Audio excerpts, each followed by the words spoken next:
Welcome to this special broadcast from Johns Hopkins University. I'm Ellen McKenzie, Dean of the Johns Hopkins Bloomberg School of Public Health. Thank you for joining us today in the midst of the COVID-19 pandemic that is challenging us all on so many different fronts. At the School of Public Health, we join the world in mourning the loss of thousands of lives. These are difficult times, and we know that everyone is affected in one way or the other. To the physicians, nurses, public health practitioners, hospital staff, and other heroes on the front lines of the response, we stand in awe of your efforts and extend our deepest appreciation and thank you for all you do. We're here today continuing our series of webcasts on the COVID-19 pandemic with a focus on Taiwan's response to the outbreak. Taiwan has done a remarkable job in applying the lessons it learned in combating the SARS outbreak in 2003 and standing up a model system that was ready to tackle the unique challenges of today's novel coronavirus. Our Johns Hopkins Coronavirus Global Map dashboard currently shows that Taiwan, despite its proximity to China, has reported just 428 cases and 6 deaths. I'll be speaking today to Taiwan's Vice President, Chen Jin-run, a graduate of the Johns Hopkins Bloomberg School of Public Health with a Doctor of Science degree in epidemiology and human genetics. Our school has a long-standing and very close collaboration with Taiwan. I myself visited for the first time in the early 1990s and as recently as July of 2019. Out of these many visits have come so many great friendships and collaborations. We're thrilled to be able to speak with Vice President Chen about the actions Taiwan has taken to control the spread of COVID-19 among its population of roughly 23 million people. As an introduction to that conversation, we'll first hear from Brent Christensen, Director of the American Institute in Taiwan. He'll share some thoughts on the cooperation between the U.S. and Taiwan on global health security and beyond. Director Christensen, welcome. Thank you, Dean McKenzie, and many thanks to Johns Hopkins University for hosting us all today. I am honored to participate in this webcast, which is just one of the many ways the United States and Taiwan are working together to fight the COVID-19 pandemic. The U.S.-Taiwan partnership is characterized by the breadth and depth of our cooperation. Especially in the area of public health, this cooperation is robust and long-standing. Our health agencies and experts have enjoyed decades of close collaboration. Many of Taiwan's public health officials and leaders, including Vice President Chen, have trained and studied in the United States. Here at the American Institute in Taiwan, we have quite a few Johns Hopkins alumni, such as our medical officer who graduated from the Bloomberg School of Public Health. These academic exchanges are part of the foundation of the strong people-to-people ties between the United States and Taiwan. Taiwan CDC investigators have attended the U.S. CDC training program for epidemic intelligence. The U.S. NIH has ongoing research cooperation with the Taiwan public and private sector, including on the development of a COVID-19 vaccine. And a few weeks ago, the United States and Taiwan issued a joint statement announcing efforts to enhance cooperation on preventing the spread of COVID-19. It is moments like this that give new meaning to the U.S.-Taiwan relationship, which we describe with the expression, real friends, real progress. That is why Secretary of State Pompeo recently tweeted, during tough times, real friends stick together. Taiwan, a vibrant democracy and a force for good, has emerged as the global model for COVID-19 prevention, and countries around the world could benefit from more opportunities to learn about the Taiwan model and other areas in which Taiwan has world-class expertise. Taiwan actively uses its own experiences and its abilities to help others. For example, Taiwan has donated 16 million surgical masks to countries around the world, including the United States, where frontline medical workers are facing shortages. Long before the current public health crisis, Taiwan was working with countries in Latin America and the Caribbean on capacity building projects. Taiwan worked with the government of Eswatini to improve maternal and infant health care. In the Pacific, medical professionals from Taiwan are providing health care to the people of the Marshall Islands, Tuvalu, Nauru, and Palau. Since 2015, the United States has been working with Taiwan to co-host workshops under the Global Cooperation and Training Framework. The goal of these workshops is to share US and Taiwan expertise on a variety of topics where Taiwan has demonstrated strengths. We have worked with Taiwan to organize workshops for countries around the Asia-Pacific region on combating dengue fever, Zika, Ebola, MERS, chikungunya, and tuberculosis. In the coming weeks, our cooperation will also address COVID-19 related disinformation so that we can ensure our communities have access to accurate and up-to-date information on how to prevent the spread of the coronavirus. This forum is a perfect example of why Taiwan is a reliable partner and a force for good, sharing its expertise and its resources with governments, universities, and public health institutions around the world. The United States is eager to work with Taiwan to promote the Taiwan model for fighting pandemic disease. As President Tsai noted in her April 16th article in Time magazine, Taiwan's success is no coincidence. The most fundamental element of the Taiwan model is transparency. Transparency between the authorities and the public in Taiwan, and transparency between Taiwan and the international community. The Taiwan model, which is one of the most effective in the world, is the product of a democratic system. I am very pleased to participate in today's webcast featuring Taiwan's Vice President and preeminent epidemiologist, Dr. Chen Jianren. Taiwan was fortunate that he was health minister during the 2003 SARS crisis and that he is now vice president during the COVID-19 pandemic. I look forward to hearing his insights today on how to best handle this new public health crisis. Thank you very much. Thanks so very much, Director Christensen. And with that, I'd like to introduce Vice President Chen Jianren. As I mentioned at the top of the webcast, Vice President Chen is a graduate of the Johns Hopkins Bloomberg School of Public Health with a Doctor of Science degree in epidemiology and human genetics. He also holds a bachelor's degree in zoology and a master's degree in public health from National Taiwan University. Vice President Chen has held a variety of roles in Taiwan in academia, public health, scientific research, and government. Vice President Chen, thank you so much for taking the time to speak with us today, and it's great to see you. Thank you very much, Dean Mackenzie and Director Christensen.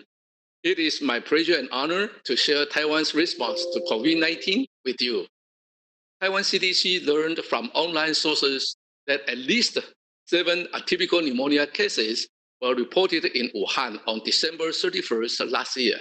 We immediately sent reporting emails to inform WHO and China CDC. We consider the clustering of atypical pneumonia in Wuhan was a serious, sudden, unusual, and accidental event which required immediate attention and action of World Health Organization and the China CDC. We have embedded the concepts of prudent action, rapid response, and early deployment into our epidemic prevention system. We started onboard quarantine of passengers in direct flight from Wuhan. We strengthened the suspected case reporting and hospital infection control of healthcare system in Taiwan on January 2nd.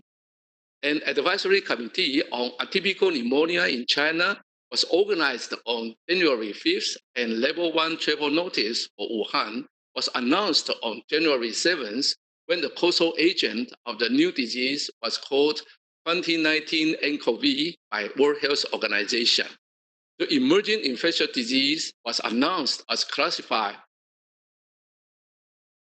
infectious disease by Taiwan CDC on January 15th to give the warning to all healthcare institutions and general public. When World Health Organization and China CDC claimed the limited human-to-human transmission of nCoV, we activated our Central Epidemic Command Center, CECC, on January 20th. President Tsai Ing-wen held an emergency meeting of our National Security Council to integrate and coordinate inter-ministry efforts for the containment of COVID-19 outbreak, financial relief, and economic stimulus. With rapid response to COVID-19, based on experience in the containment of SARS in 2003 and H1N1 pandemic flu in 2009. Our strategies include optimal border quarantine, enforcement of 14-day home isolation and quarantine, mobilization of healthcare system for infectious disease, adequate supply of PPEs and other medical materials, quick announcement of travel alert and warning. We held CECC Daily Press Conference to provide transparent information, health education, and risk management. We encouraged people to keep appropriate social distance and avoid large-scale gathering. Financial relief and economic stimulus are also essential in the effort to contain the COVID-19 outbreak. We are collaborating with the United States and European countries to develop rapid diagnostics, antivirals, and vaccines. The last but not the least is the international collaboration. No country can fight against the COVID-19 alone. We cannot stand by when many countries are in crisis. Since the first case was confirmed on January 21st in Taiwan, as of April 24, there were 428 confirmed cases in 6 days. Among confirmed cases, 55 are indigenous, 343 are imported, and 30 are Navy members on the fleet. The surveillance data of COVID-19 is shown on the diagram on the left. More than 59,000 reported suspects were tested. The epidemic curve is shown on the diagram on the right. The first small peak in late January included cases from China, and most cases of the second peak in mid-March were imported from Europe and the USA. This timeline shows the measures of border control in Taiwan. Our CECC raised the travel notice to level 3 for Wuhan on January 21st and for all countries on March 21st. Temporary prohibition from entering Taiwan was implemented for nationals of China on February 6th, Hong Kong and Macau on February 11th, and all countries on March 19th. We implemented a series of quarantine measures for inbound travelers, which include health check and quarantine hotel booking before boarding, on-board quarantine and announcement, home quarantine notice using mobile phones, fever screening and symptom check at the airport and home, designated taxi or rental cars for local transportation, as well as home or hotel quarantine for 14 days. All inbound travelers are subject to home quarantine for 14 days after entering Taiwan, while close contacts of confirmed cases are isolated at home for 14 days. They are requested to stay at home or a designated place. Local civil and health officers actively monitor the quarantined or isolated person once or twice a day. We use electronic security monitoring system to track the local and health status, location and health status of people subject to home quarantine and isolation. We applied innovative technology to implement several home quarantine isolation related systems. The quarantine system for entry is used to report personal TOCC, that is travel history, occupation, contact history, and clustering. The home quarantine tracking system is used to provide care and support to quarantined or isolated persons. The line-barred system called Disease Containment Expert is used to report health status and request for medical consultation and healthcare services. And the digital fencing tracking system to alert those leaving the range of quarantine or isolation. We provide a series of care and support services to persons in home quarantine or isolation by local governments. The services include a 24-hour, 7-day hotline for consultation, family visit, meal delivery, garbage collection, support for settlement, as well as healthcare arrangement. Currently, person with suspected symptoms were sent to designated hospital using ambulance. Biomedical care is arranged for those with non-suspected symptoms. CECC announced the social distancing measures on April 1st to encourage the general public to maintain social distance. People are requested to keep a person distance of 1.5 meters indoor and 1 meter outdoor. People are also encouraged to wear masks in crowded areas. Reduction in person flow in temples, national parks, hotels, night markets, and shopping areas is also recommended. This slide shows how general public voluntarily practices social distancing. People keep a distance from each other in public transportation stations. Primary school students and food court customers eat together using a clapboard or plastic bowl, and people wait in a queue for takeaway.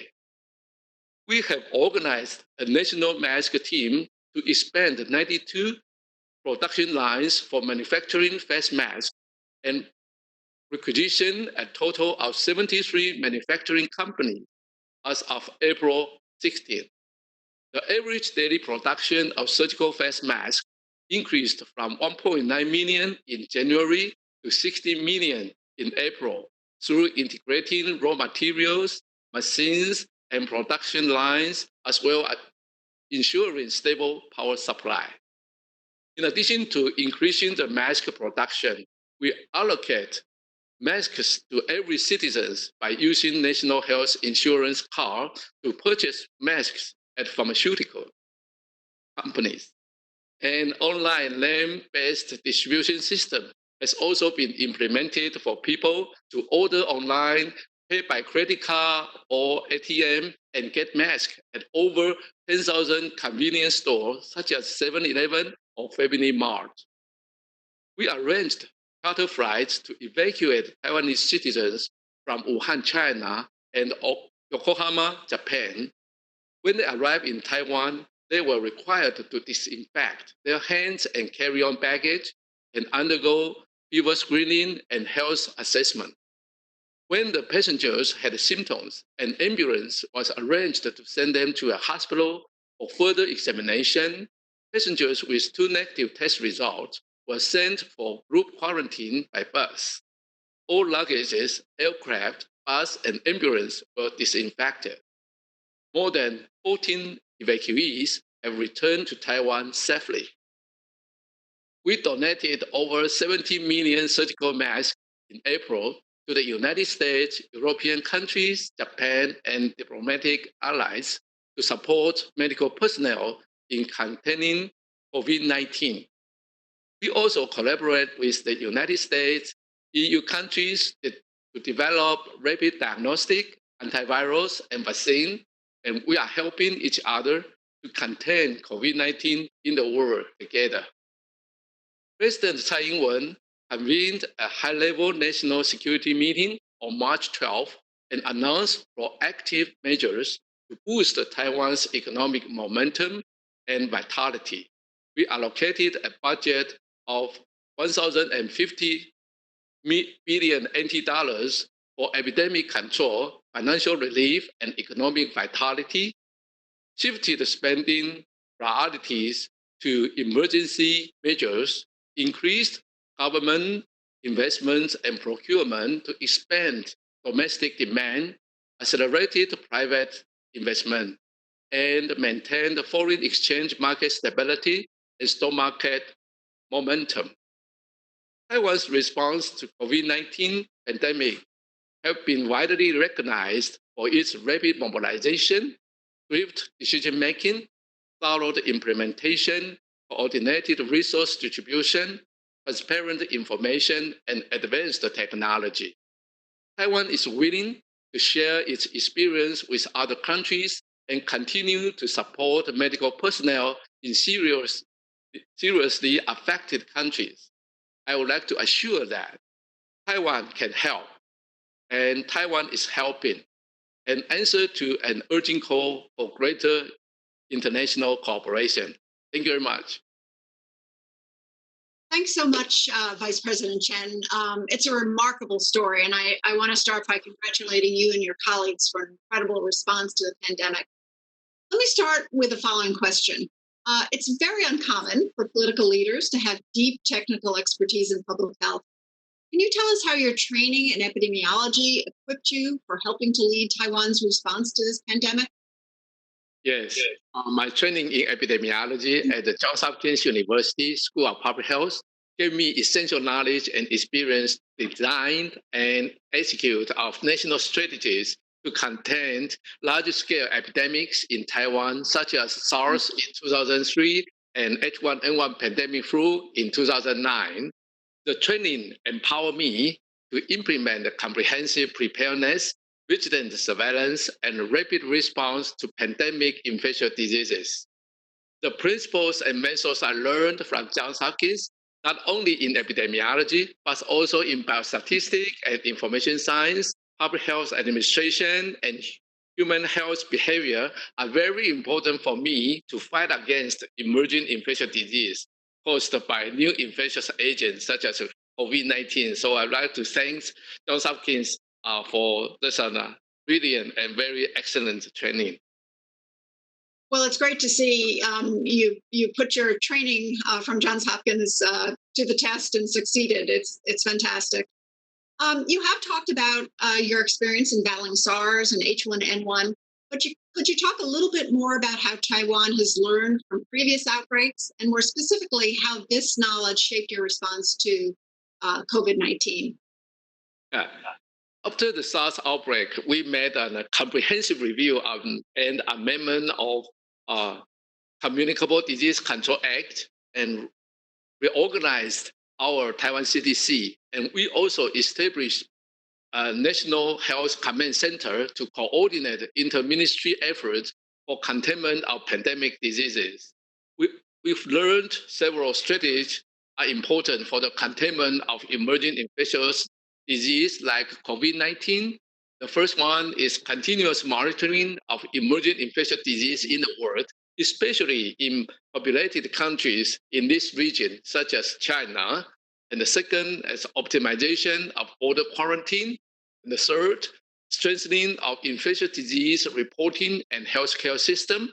And the fourth, formulation of response plans to emerging infectious disease and conduct drills.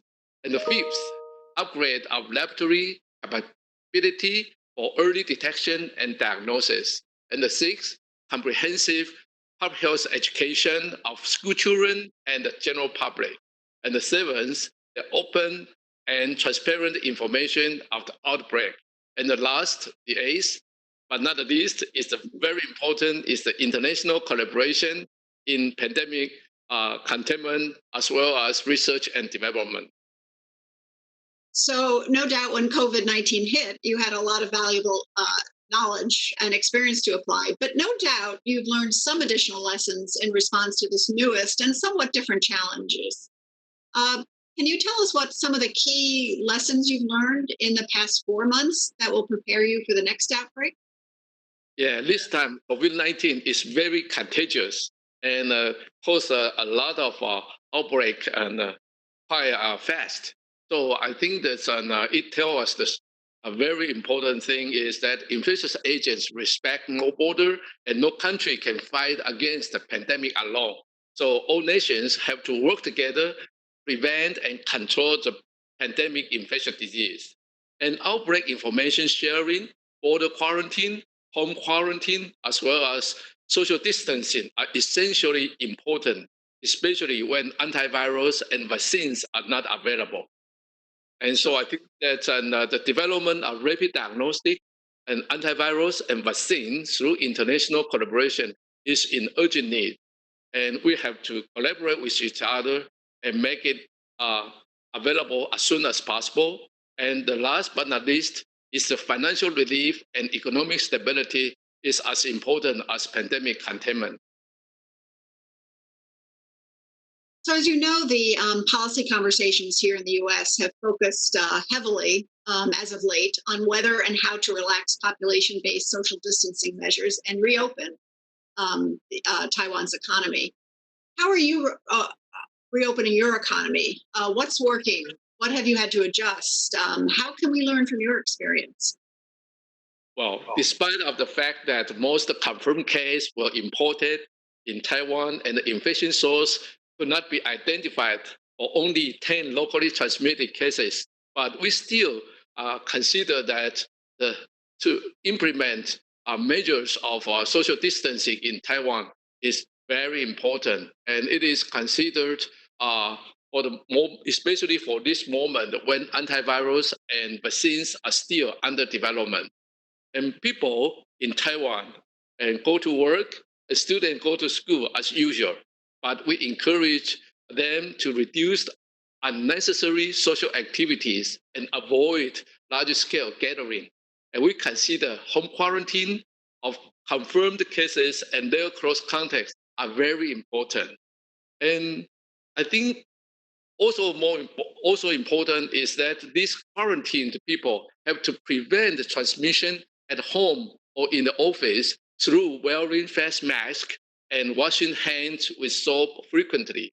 The most severely affected industries in Taiwan include tourism, restaurants, hotels, recreation, and public transportation. And our manufacturing industry were much less affected. If the outbreak situation in a city become better, I would suggest to implement the measures for the early identification and home quarantine of confirmed cases and their close contact. And all other people have to practice social distancing and good health behavior in this public area. And through this way, I think that people can live in a so-called semi-normal way and to go to school, go to work without any kind of restriction on that. Sounds like all great advice.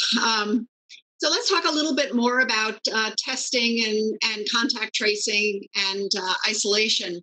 First of all, many countries that have acted early to respond to, COVID-19 and have been successful in reducing or keeping low their case numbers are now facing a situation in which they are surrounded by countries with rising incidence, as you are experiencing. This no doubt makes it harder to keep your case numbers low. Can you tell us what your plans are for dealing with this situation? Yeah, indeed, it is a significant challenge to Taiwan. And we know that if our neighboring countries have high number of COVID-19 cases, we are still in danger. So we hope this COVID-19 may be contained as soon as possible in our neighboring countries and even in the entire world. And however, we still have to prepare for this potential surge of case number if some imported cases were not identified at their entry to Taiwan. And this is the reason why we still have to enforce border quarantine, home quarantine, and social distancing in Taiwan. So for the time being, we are still in a challenge of crisis. So we consider that this kind of effort, border quarantine, home quarantine, and social distancing are still very important. And that's why cooperation, global cooperation, is so critically important. Yes, I agree. Yeah. So there's been a lot of discussion about how much testing for COVID-19 is necessary. Different countries have taken different approaches with how much their population they are testing. Can you tell us a little bit more about what Taiwan's approach to testing for COVID-19 has been? Have you had to change your strategy since the pandemic began? And do you anticipate having to change it in the months and years to come? Well, in Taiwan, most cases has traceable infection sources and the cross contact. And we tested reported suspects and their cross contact rather than the general population. And we consider it is more efficient and cost effective in this way. By now, we have tested almost 60,000 suspects and contacts, and there's only 428 positives. It means that 7 per 1,000. And the positive rate in Taiwan was one of the lowest in countries where more than 50,000 tests have been done. So I think that our strategies for this cross contact as well as this suspected one are still useful. However, we consider to carry out a seroepidemiological survey of suspects and cross contact and high risk groups, including the healthcare workers, cashiers, and public transportation driver, to check whether our coverage of RT-PCR test is sufficient enough or not.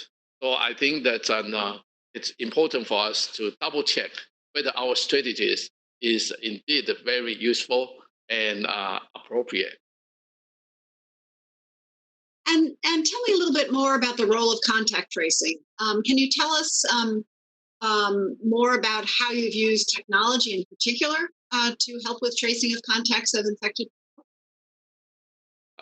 Yes, our CDC officers are very good at this contact tracing, and as there are only a few confirmed cases without a traceable infection source in Taiwan, so we consider that contact tracing is important, even more important to Taiwan.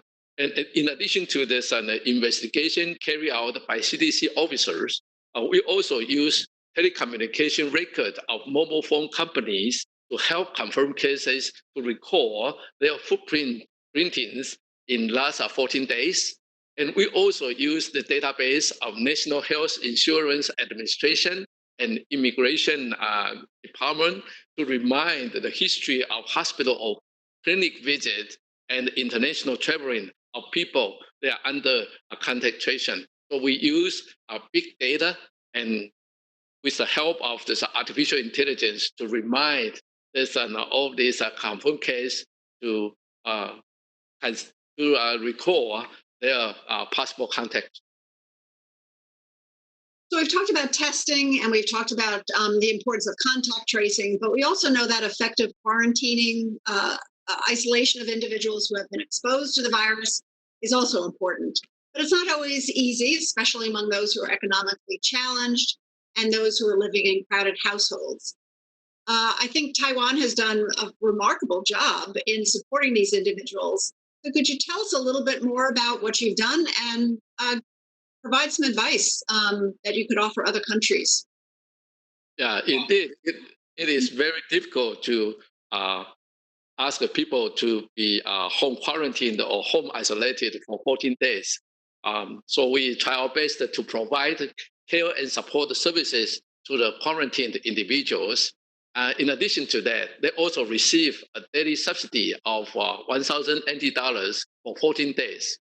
And we also give them, every quarantined person, a mobile phone and actively monitored once or twice a day. And we also use this digital fencing tracking system to alert those leaving the range of the quarantine. So we try our best to use modern technology to help us to improve our home quarantine measures. It's amazing what you've done, and it's so critical. As an epidemiologist, you know how critical timely cross-sectoral data are to mounting an effective response. So can you tell us a little bit more about the challenges you faced in setting up a real-time surveillance system? What worked well, and what might you have done differently? Yes, it is really necessary to set up a real-time surveillance system, and data sharing and transparency is also very essential. Fortunately, in Taiwan, we have our national health insurance, which is administered by the government and covers almost the entire population. So our database of national health insurance can provide a very good real-time data. And each one who visits any clinic or hospitals, and we use our smart, that's an ID card, and then that information was transmitted to the National Health Insurance Center database immediately. So it's quite easy for us to do this real-time surveillance. And in addition to that, Taiwan CDC also set up infectious disease surveillance system through the reporting from this sentinel physicians, reference laboratory, and medical centers. So this real-time surveillance in Taiwan, fortunately, we are relied on big data as well as a very good integration of all this and very capable physicians and laboratory people, as well as this good medical center administrators. So switching gears a little bit, can you tell us about how Taiwan has approached the challenge of obtaining essential supplies such as personal protective equipment or testing reagents? Are you able to produce these domestically?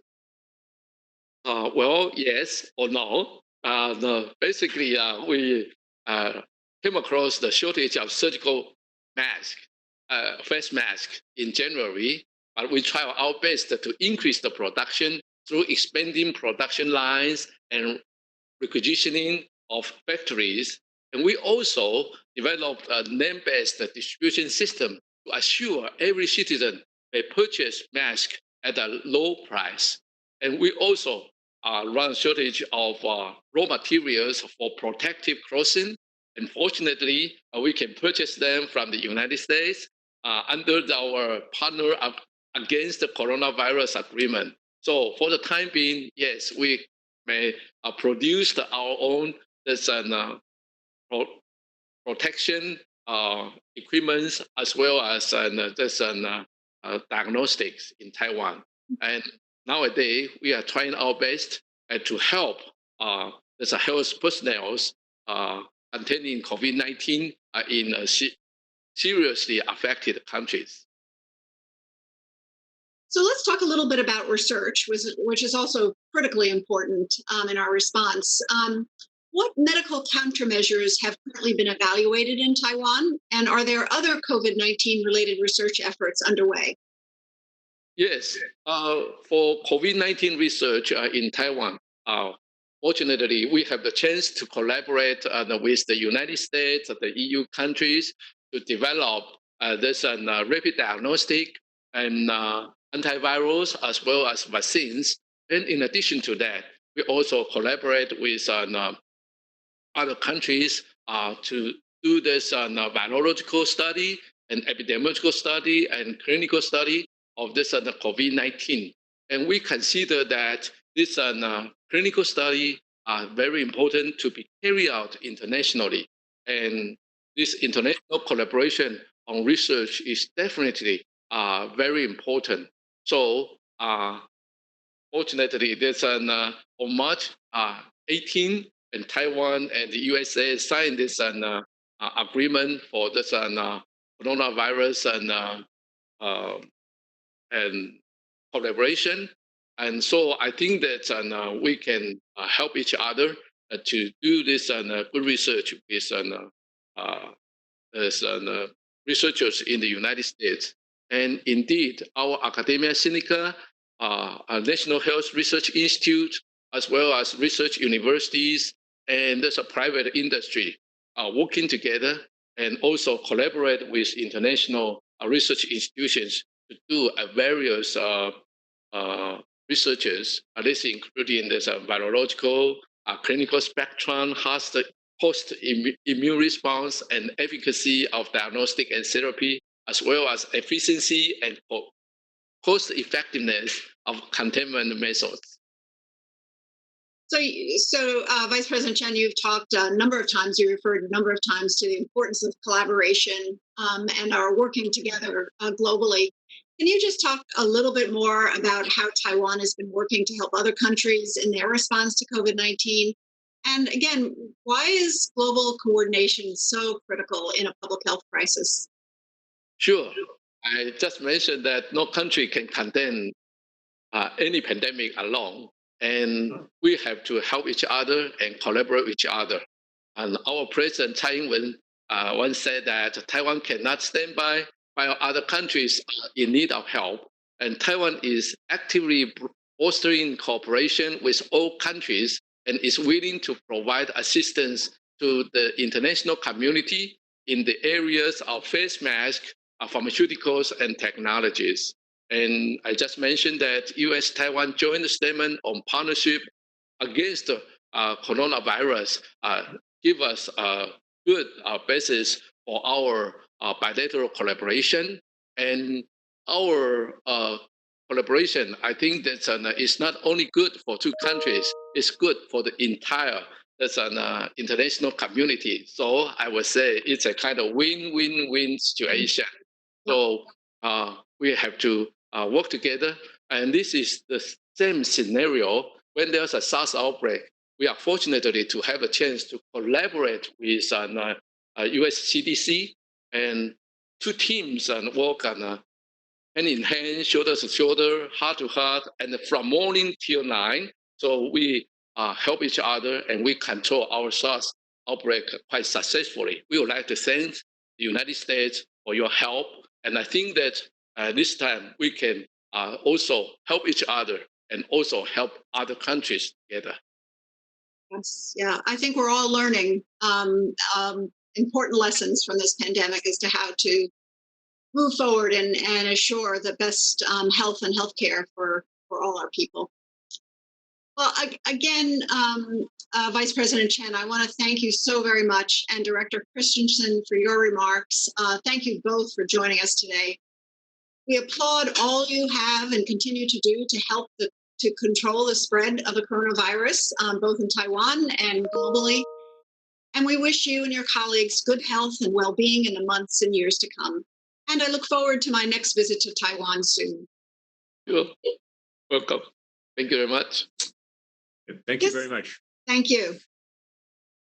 This webcast is just one of the many ways Johns Hopkins University experts are sharing their knowledge on the COVID-19 pandemic.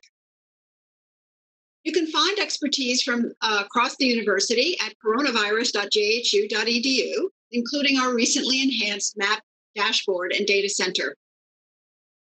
We at the Bloomberg School of Public Health also have a daily podcast, Public Health on Call, where we're having conversations with experts, different experts every day. Subscribe wherever you get your podcasts or visit jhsph.edu/COVID-19. You can also sign up for our COVID-19 Daily Roundup email to stay up to date with all of our latest content and be notified of future broadcasts.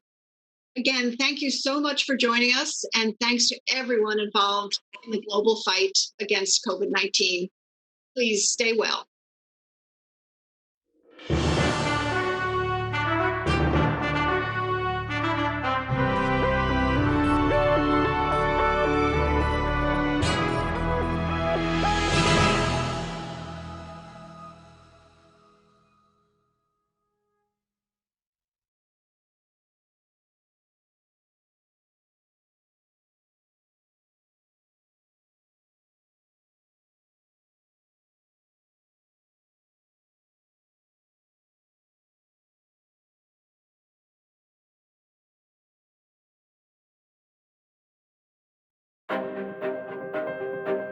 There's one and only one Johns Hopkins Bloomberg School of Public Health.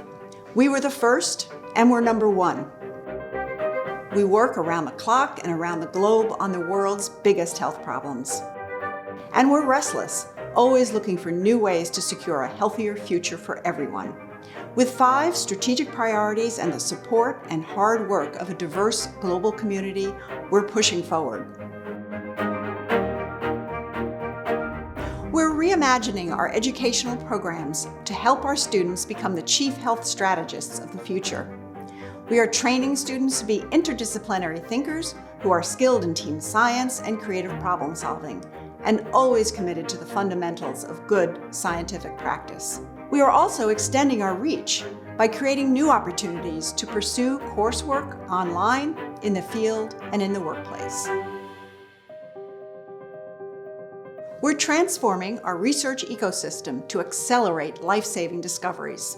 And we've dedicated $4 million to our new SciBar initiative, which builds on our excellence in both basic and applied sciences to solve the most challenging public health problems. We amplify our impact by nurturing new partnerships with communities and organizations outside the traditional boundaries of public health. We're working across sectors such as housing, criminal justice, and transportation. In the US, the Bloomberg American Health Initiative is working with more than 150 organizations to tackle 5 urgent health challenges facing the country. And globally, our collaborations reach from Baltimore to Uganda and India. To fuel creativity and excellence, we're investing in a diverse body of students, faculty, and staff. Our new Dean for Diversity, Equity, and Inclusion is helping to foster an environment where people of all backgrounds can succeed and thrive. We're finding new ways to communicate across more channels. We aim to make sure our knowledge is shared, understood, and applied in policy and in everyday practice. New leaders in advocacy and communications are infusing all of our efforts with new energy and direction. Our strategic priorities inform everything we do as we seek a healthier future for everyone. Thank you for being part of this amazing community.